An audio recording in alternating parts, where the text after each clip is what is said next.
गोपिका जीवनस्मरणं गोविन्द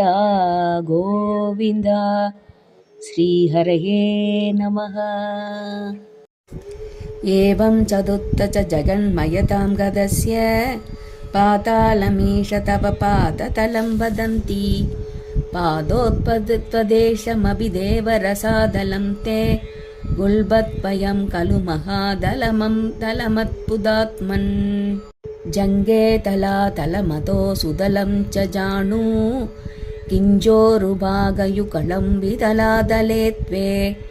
शोणीदलं जगणमम्बरमङ्गणाभिः वक्षश्च सक्रनिलयस्तव चक्रपाणे ग्रीवा महत्सवमुखं च चनस्तवस्तु कालं शिरस्तव समस्तमयस्य सत्यम्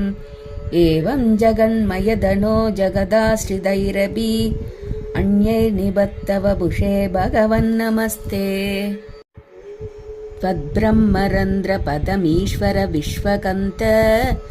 चन्दांसि केशव गणस्तव केशपाशाः उल्लासि चिल्लियुगलं द्रिहिणस्य केहं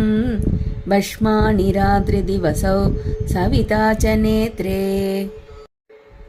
निःशेष विश्वरचना च कटाक्षमोक्षः कर्णौ दिशोष्वियुगलं तव नासिके त्वे लोभत्रभेष भगवन् अधरोत्तरोष्टौ तारागणाश्चरदनाः समनश्च दंष्ट्रा मायाविलासहसितं स्वसितं समीरो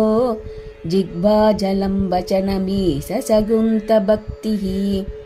सित्तादयः सवरगणा मुगरन्दमग्निः देवाबुजास्तनयुगं दवधर्मदेवः भृष्टं त्वधर्म इह देवमनःसुधांसुः अव्यक्तमेव हृदयां भुजमम्बुजाक्ष गुक्षिः समुद्रनिवः वसनं दुसन्ते क्षेपः प्रजापतिरसौ वृषणौ समित्रः श्रोणीस्थलं मृगगणाः पतयोर्नगास्ते अष्टुष्टसैन्धवमुखागमनं तु काल विप्रादिवर्णभवनं वदनाब्ज बाहू चारूरुयुग्मचरणं करुणाम्बुदे ते संसारचक्रमयि चक्रधरक्रियास्ते वीर्यं महासुरगणोऽस्ति कुलानि शैलाः नाट्यः सरित्समुदयस्तरवच्चरोम जीयातितं बभुरनिर्वचनीयमीश ईदृग्जगन्मय वपुस्तव कर्मभाजां कर्मावसानसमये स्मरणीयमाहुः तस्यान्तरात्मवभुषे विमलात्मने ते